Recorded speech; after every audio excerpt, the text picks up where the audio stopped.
Jump into the rotation.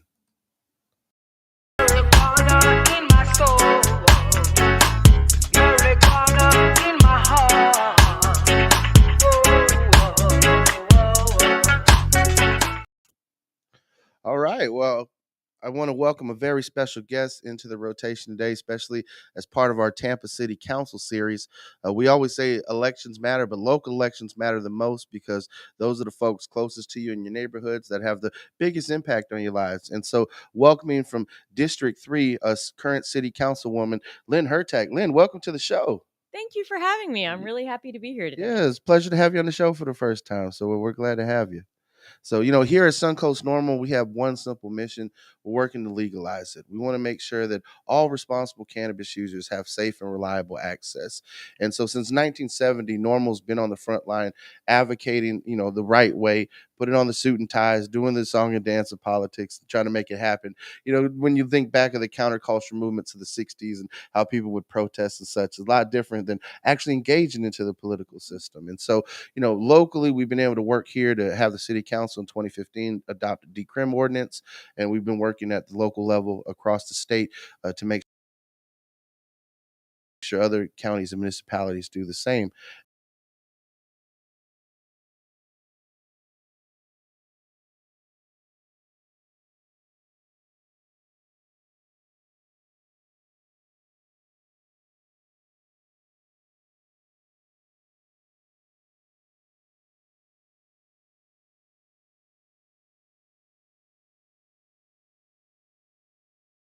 Even working, we worked Suncoast Normal, view ourselves as a civil rights organization at our core.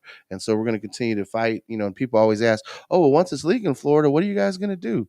Even right now with our medical marijuana system in the state, people don't realize that the Florida legislature has failed to really keep up with the policies necessary to protect people in a medical marijuana system. For example, we got teachers that are being fired from their jobs even though they're legit medical marijuana patients. They've done everything right. They follow the law, but it's because there's still that federal funding issue, because it's still a Schedule One drug federally. They're not being protected by their own state that employs them, even though the state says they can have access to their medicine. Their doctors say they can have access to it.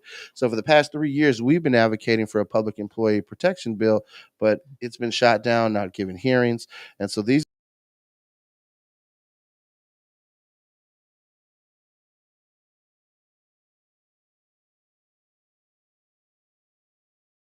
are some of the struggles that we're working with at the state level, but independent subpoena power and being able to hold bad cops and citizens complain. So what are your thoughts on it? And how do you feel about the Citizen Review Board and the current state of politics here in Tampa?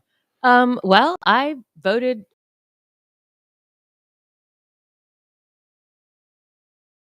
every single time to put both subpoena power, and we had an amendment that was going to make it to the ballot that would have put independent attorney on the ballot for the public to make that decision. It got a 7-0 vote on its second round. It went to the mayor. She vetoed it along with all the other amendments. And that was the only one that we did not overturn. Wow. So it went from 7-0 to essentially failing. Yep. 4-3 was the vote. Wow. So that tells me that there's 4 members of our council with no spine. I don't think they're humans. They must be jellyfish in suits. Because I mean, you're not that intimidating physically, but you really have the fortitude to stand up for the people, and we really appreciate that. Absolutely. I mean, all it is letting the people decide. Yeah, And I'm not afraid of what people have to say. yeah, I absolutely trust them to trust y'all to make the best decisions for our city. And if it's something you want, then so what happened was Chair Joe Citro said, well, we don't need to do any of these and put them on the ballot. We can do them by ordinance. So I said, okay, great. When it didn't pass, I immediately that night called for a new ordinance. So that will be coming in front of us actually this Thursday. wow, great. So we're going to be talking about ways we can make that happen. Independent counsel. I also support subpoena power, but that one does not have as much support with council members. So what I would do in this election cycle is certainly ask the folks who are running how they feel about this issue. Yeah. Yeah. It's the only way we're going to improve uh, how things are going in the city safety wise is if we have a strong trust and between the people and the police. And that requires transparency. Transparency, accountability, and I want transparency and accountability for me too. Yeah. Like I expect people to hold me to task, and every single city employee should feel the same way. Uh, it's just something to me. It's just common sense. You can't trust someone if they don't if we they don't share that trust. If Yeah. if we aren't all talking together, nothing's going to happen. You can't say, well, you should call me when something happens if you're afraid of what's going to happen when you make that call. And whether or not it's true, that's the fear right now in this country because we're seeing all sorts of videos of all sorts of awful things happening to people. And these things have always happened. It's just a matter of the prevalence now that Mm, every single phone has a camera on it that yeah, can live stream to the internet. absolutely. Absolutely. And so we all need to reflect on how we actually work together. Yeah. There's just no way, and that's one of the big things that I'm looking forward to on in my next 4 years on council. The very first thing we're going to be doing is looking at a new police chief. We're on our fourth police chief in 12 months, Mhm. and I was not on council. See, I got appointed 9 months ago when John Dingfelder resigned. So I have not been on council for a very long time. So this is my very first election. I've And never you're run the for only anything, woman on and council. I am the only woman on council. So you bring a unique perspective that, these other 6 guys in suits, don't necessarily have. Absolutely, absolutely. I also advocated for a reproductive rights ordinance that would not criminalize that said that uh, our our city would not fund uh, researching or looking into women who might have had abortions or doctors who are helping. Like we wouldn't use funding to do that. There's only one other council person who voted with me on that in Wow. both a resolution and an ordinance, and that was Orlando Goods. He was the only one that stood up for women. Wow. That's just, it's shocking to me because we live in a state that is run by a certain party that always is advocating for freedom. Mhm. And yet that freedom stops when it comes to women's reproductive rights. That freedom stops when it's about learning about the struggles of African Americans, in American history. That freedom stops when it learns about the struggles of the LGBTQ community, in American history. And that's just sad. And also that freedom stops when you're a medical marijuana patient. Yes. Because in this state, we've continued to fight not just for people to not get fired from their jobs, but also to not get kicked off the organ transplant list, to not be kicked out of your nursing home, to not be kicked off your pain management plan because the opioid doc is upset that you're not using cannabis as a healthier alternative, and also just this year we're working to introduce a parental rights bill because we feel as though your medical marijuana status should not be used against you in a custody hearing. Oh, and absolutely. and one of the worst things that scares me is that in this state, pregnant women or women who are pregnant and test positive for THC, can be put at risk of losing their child.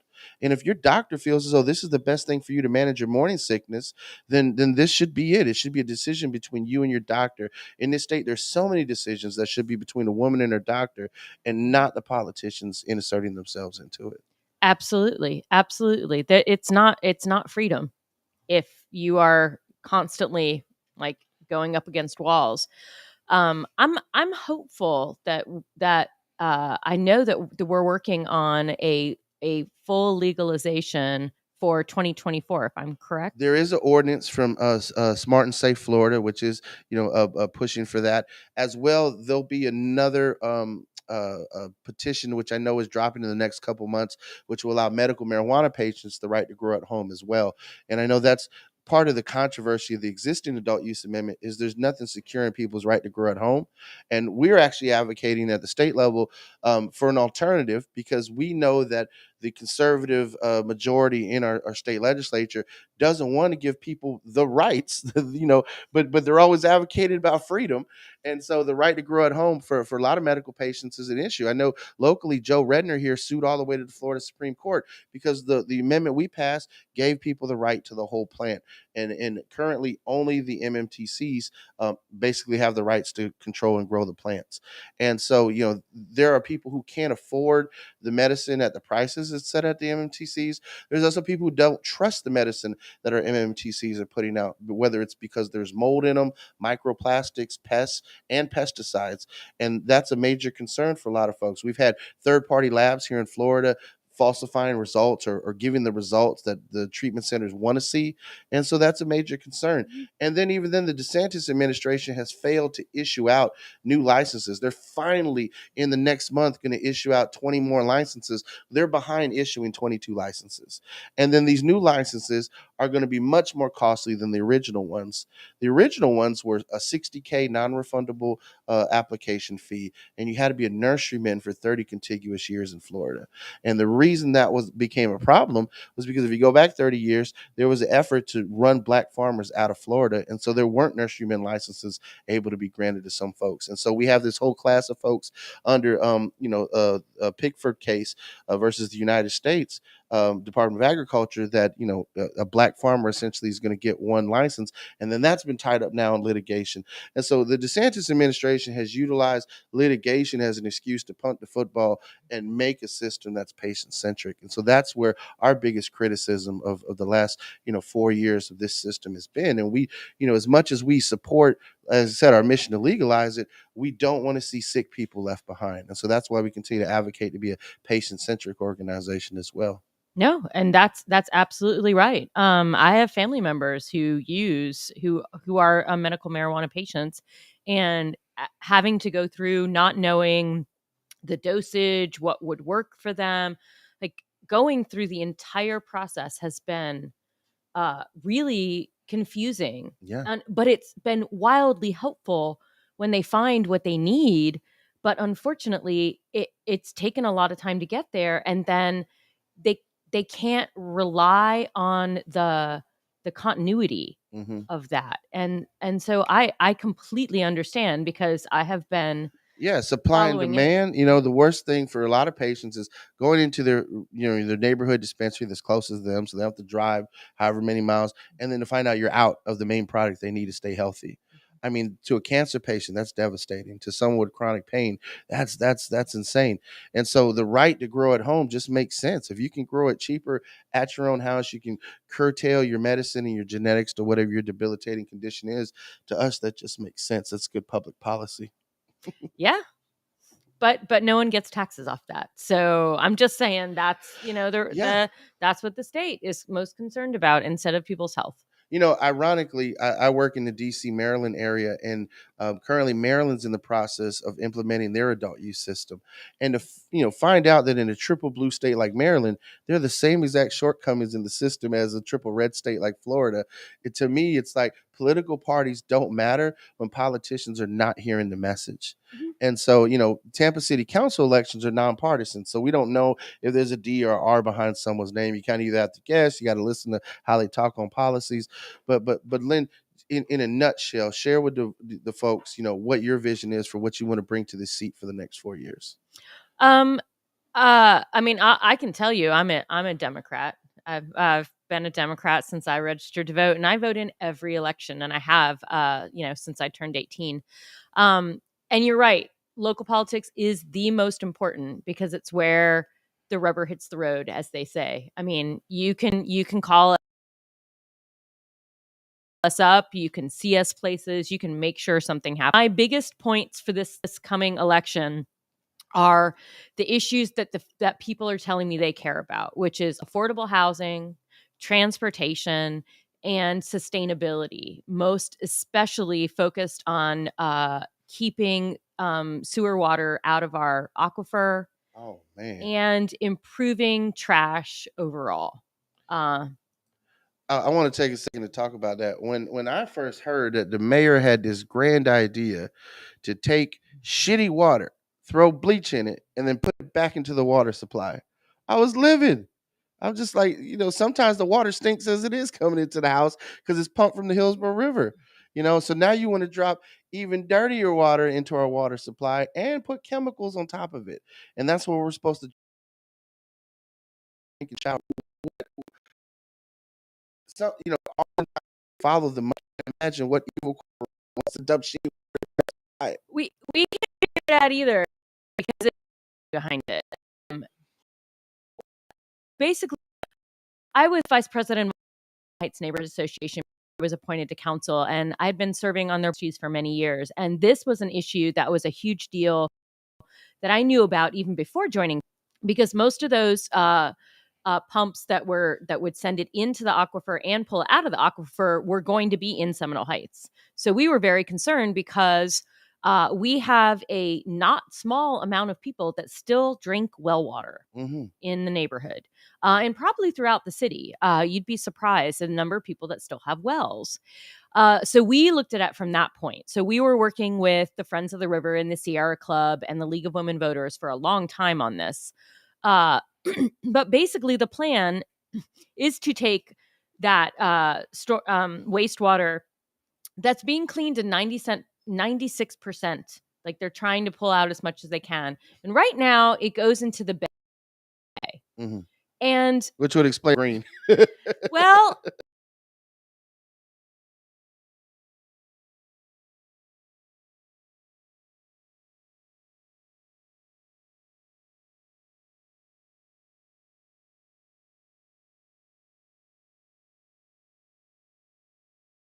this is the thing. It's considered this Friday because of what's happening with seas, and that's what they eat. Seagrasses are dying because we have too much nutrients, especially nitrogen, going into the water, which comes from shit. Yeah.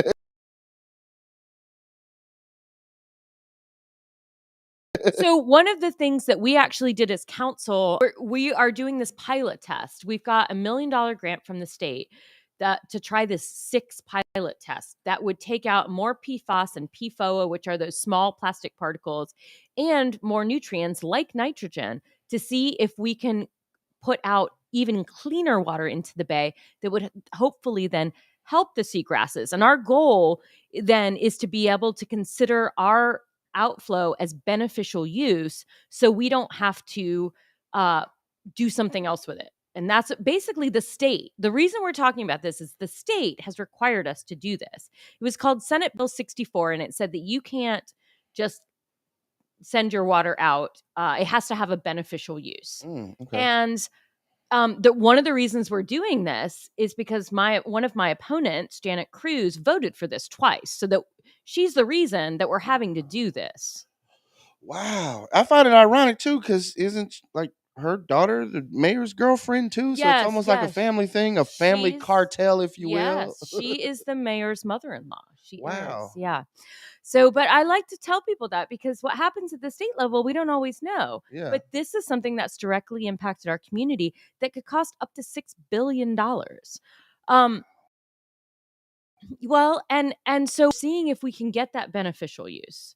So we're going to be talking about this as a city council on February 23rd at a workshop. It'll be at 9 a.m. You can watch online. You can participate in council chambers. And I hope folks do know about the fact that you can call in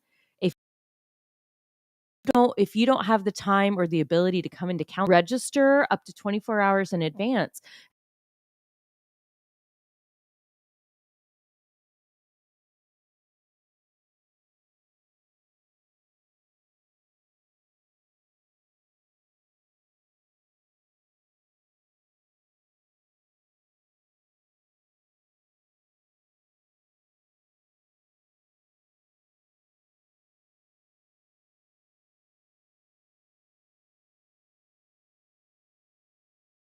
And you can call in and let us know how you're feeling about any.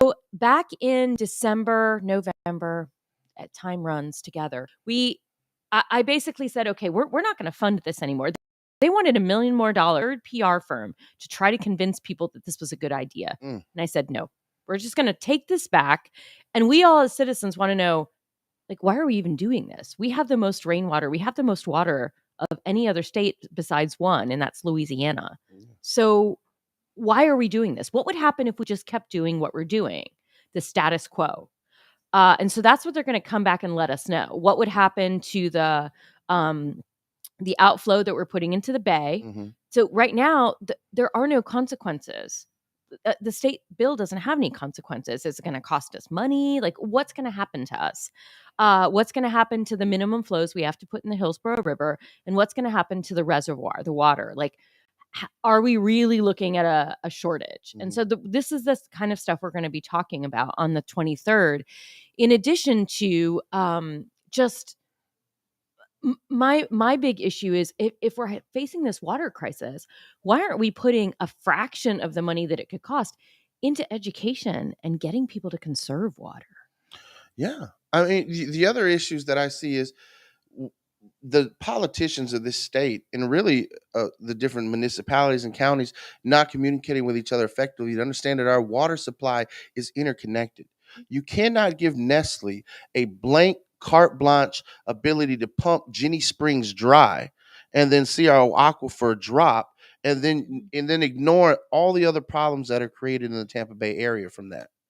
And so when we're looking at the water supply and they're like, oh well, we're short on water, we need to jump shitty water into the into the water supply. It's like, pause, hold on, why don't we look at all the clean water that's being pumped out of the system right now, bottled, sold, and we're not making anything off of that. This private company has been given this lucrative contract to just pump our clean water themselves, and then we're wondering why the manatees are dying in the surrounding ecosystem. Yeah, I mean, it wasn't like $1 a year or something like ridiculous cheap to do this. And I was born here, but I spent I my parents moved up to Gainesville when I was 5. So I spent many years up in Gainesville, and I spent a lot of time on the Itchtucknee, in Ginny Springs, in all those